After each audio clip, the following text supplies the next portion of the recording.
Good morning, students. Welcome you all once again. Dear students, today I am going to start the second poem of your book, Flamingo. The poem name is An Elementary School Classroom in a Slum, and it is composed by Stephen Spender. Students, Stephen Spender was a poet and English essayist. Spender had keen interest in politics, and so he declared himself as socialist and pacifist. His work concentrated on themes of social injustice and the class struggle. So, students, the second poem, An Elementary School Classroom in a Slum, which is composed by Stephen Spender, he describes the social inequalities which are prevailing in the society. In the poem, he describes the condition of the students of an elementary is primary school, which is situated in a slum area. The poet wants to draw attention of everyone towards these kids so that their life can be improved and they may get trained to become good citizens rather than criminals. Students, before starting the poem, I would like to tell you, as in every poem, we find out the rhyming scheme of the poem. But this poem has been written in free verses, and that's why it doesn't have any rhyming scheme. So now I am going to start the poem. Far, far from gusty waves, these children's faces, like rootless weeds, the hair torn round their pallor, the tall girl with her weighed down head, the paper seeming boy with rat's eyes, the stunned, unlucky hair of twisted bones, reciting a father's gnarled disease, his lesson from his desk at back of the dim class, one unnoted, sweet and young, his eyes live in a dream of squirrel's game in the tree room other than this. Gusty is students, gusty waves is breezy winds. Pallor is pale or dull face. Stunted is not fully grown due to malnutrition.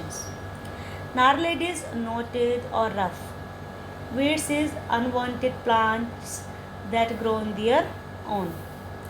Paper seeming boy is very thin boy, as thin as a sheet of paper. Here is successor. Students, in the particular stanza, the poet describes the children who study in an elementary school, the school which is set up in a slum area. The poet says that the faces of children are dull and without any energy. They are not full of energy like other kids of their age. These children are compared to unwanted beads. Here, the writer wants to say that these children seem to be unwanted like the unwanted weeds which grow on their own in the fields. Their hair is not neatly done, it falls on their pale faces as if they have been torn apart. The children are untidy, they haven't combed their hair.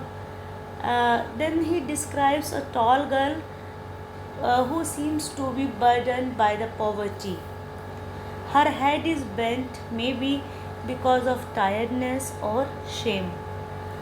There is another boy who is so weak and thin that he has been compared to a sheet of paper. The boy's eyes reflect greed and he wants to achieve everything. Next, the poet describes another student who is physically disabled. The poet says that this boy is unlucky because he inherited a disease from his father, due to which he has a deformed body. Instead of getting any facility from his father, he has received a disease in heritage. This disabled boy is sitting on his bench and is reciting his lesson. At the back of the class, in dim dark area, was a small boy who was not visible to the poet as he was sitting in darkness.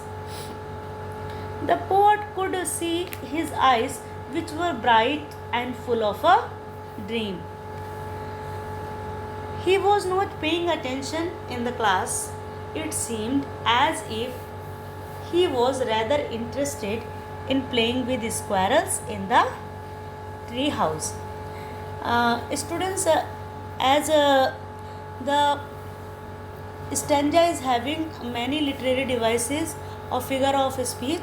So, first of all, the word rootlets weed. Here, simile has been used because children are compared with rootless weed, like rootless weed. So, in the particular line, simile has been used. The second boy is paper. The second is paper seeming boy. Boy is compared with a paper as he is thin. So here metaphor is used. And the third one is repetition, use of far to stress on the distance. So now the second stanza of the poem. On sour cream walls, donations Shakespeare's hat, cloudless at dawn, civilized dome riding all cities, belt, flory, Tyrolese valley, open-handed map, awarding the world its word. And yet, for these children, these windows, not this map, their world, where all their futures painted with a fog.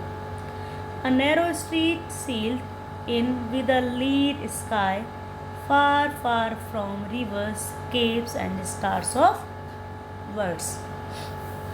Sour is here unpleasant, or in the particular poem, it refers to the color of sour cream of white or creamish wall. Donations is a thing given or received in a charity. Dawn is early morning or the time of sunrise. Civilized dome, here it means rising sun at the horizon, which is in the shape of a dome. Dome is a semicircle. Tyrolese Valley. Tyrolese Valley is a beautiful ice-free valley in Austria. Sealed is shut or locked. Laid is here dark future of kids. Capes is a large piece of land that sticks out into the sea from the coast.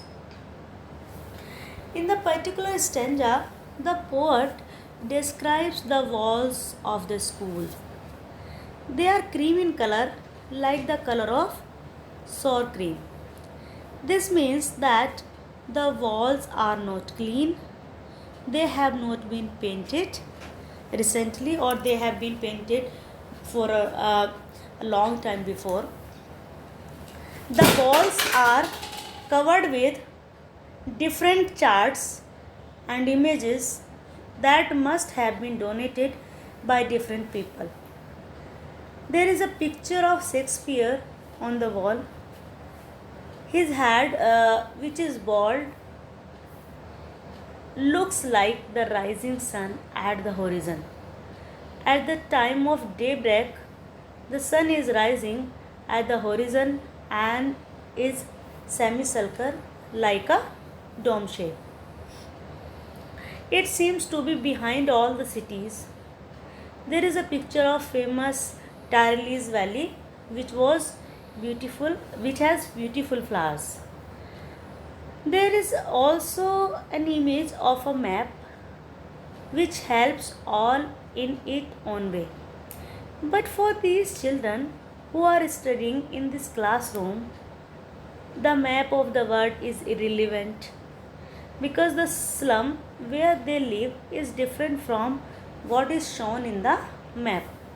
Their world is only what they see out of the window of the classroom, and that is the slum area. Their future is full of darkness. Their future is compared to a narrow street, which means that there is no wide scope available for their future growth. These children are far away from the radiant light of knowledge and education. Students, in the particular stanza also some literary devices are used. First one is sour cream walls. Sour cream walls is here walls are described to be dull as sour cream. So in the particular line metaphor is used. And the second one line, the future of the kids is described as limited, narrow streets sealed with a lead sky. In the line metaphor again used. Next is Shakespeare's had a Tyrolese valley, reference to well-known person or place.